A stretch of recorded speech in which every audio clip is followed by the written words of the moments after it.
Dewan Pimpinan Pusat Dewan Pergerakan Advokat Republik Indonesia menggelar sidang terbuka pengangkatan advokat Dewan Pergerakan Advokat Republik Indonesia Kalimantan Selatan di Swiss Bell Hotel Jalan Pangeran Antasari, Banjarmasin Tengah, jelang tengah hari Selasa 29 April 2025. Sidang terbuka yang mengusung semboyan Justitia Omnibus ini telah mengangkat 10 orang advokat setelah melalui berbagai seleksi nang ketat.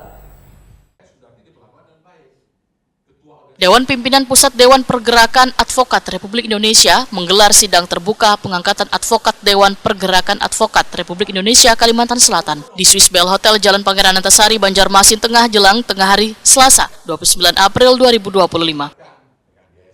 Sidang terbuka yang mengusung semboyan Justitia Omnibus ini telah mengangkat 10 orang advokat setelah melalui berbagai seleksi nang ketat.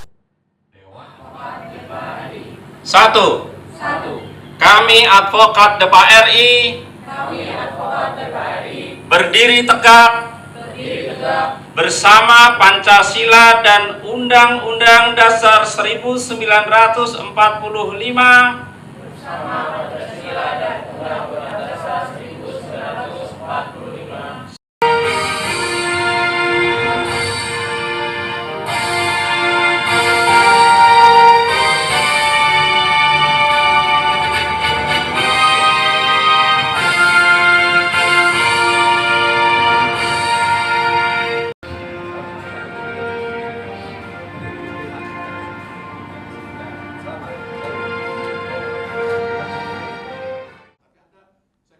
Ketua Umum Depari, Dr. TM Lutfi Yazid, SHLLM, Wetakoni Prima TV, menyatakan pengurus Depari Kalimantan Selatan dinilai sangat aktif hingga digelar sidang terbuka pengangkatan 10 advokat yang ada di Kalimantan Selatan, sekaligus menyerahkan sertifikat sebagai advokat One Sertifikat Pendidikan PKPA yang bekerja sama dengan Universitas Lalang Buana, Bandung. Kerjasama dilakukan pula dengan berbagai universitas lainnya karena merupakan suatu keharusan berdasarkan keputusan Mahkamah Konstitusi.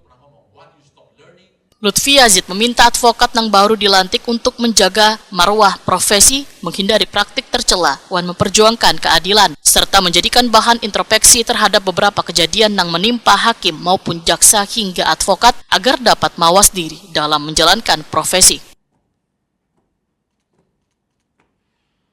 Itu hendaknya menjadi bahan introspeksi, itu yang saya sampaikan, supaya mereka, kawan-kawan ini introspeksi. Jangan sampai berperilaku, karena kita ini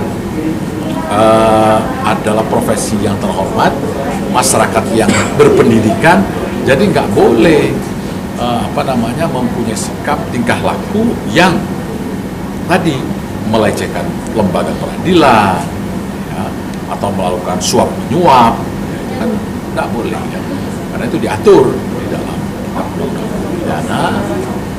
Walaupun kita belum punya undang-undang contempt of court, karena itu maka kami juga akan mendesak kepada DPR Komisi 3 untuk lahirnya segera dibuat undang-undang contempt of court. Jadi contempt of court itu penghinaan terhadap pengadilan, penistaan terhadap pengadilan, bukan hanya dilakukan oleh advokat, tetapi juga bisa jaksa, bisa juga pengunjung sidang, bisa juga hakim sendiri. Kalau hakimnya main semacam kayak gitu, ya toh, karena itu penghinaan kepada pengadilan. Nah, tetapi kita kan nggak punya undang-undang. Yang lainnya, yang kedua, saya pesankan mereka untuk berani memperjuangkan sesuai dengan kredo kita, Justitia Omnibus. Artinya itu kan justice for all, itu keadilan untuk semua. Siapapun dia, apapun latar belakangnya, kita harus bela dia supaya ditegakkan keadilan untuk dia. Seperti apapun pelanggaran hukum, kejahatan hukum yang dilakukan, harus kita melakukan pembelaan, tapi sesuai dengan prinsip kebenaran dan keadilan. Ketua Depari Kalimantan Selatan, Dr. Nizar Tanjung SHMH, menyatakan pengangkatan advokat ini bertujuan salah satu langkah untuk menjunjung tinggi kode etik advokat jujur dan berintegritas. Nizar Tanjung memedahkan advokat yang baru dilantik ini telah diberikan berbagai ilmu hingga memiliki wibawa untuk melakukan pendekatan yang baik pada seberatan orang.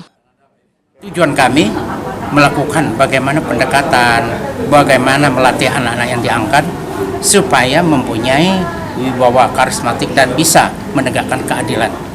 Nah, bagaimana keadilan itu?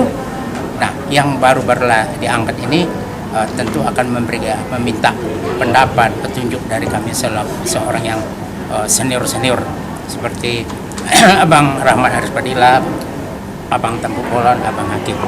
Nah, jadi kami dalam melakukan program pendidikan, pengangkatan, dan nantinya juga akan disumpah juga memberikan arahan-arahan begini cara yang terbaik. Wakil Ketua 3 Bidang Advokasi Wan Pembelaan Anggota, Rahmat Fadilah SH meminta advokat yang baru dilantik untuk menjadikan pembelajaran pada beberapa kejadian yang dialami advokat dalam beberapa waktu lalu. Ketua DPP FKPWK ini pun meminta dalam menjalankan tugas harus sesuai dengan hukum yang berlaku. Pembelajaran kita lah yang jadi contoh-contoh apa yang sudah terjadi dalam beberapa waktu ini ya. Ada beberapa advokat yang sudah diamankan oleh pihak KPK maupun dari kejaksaan.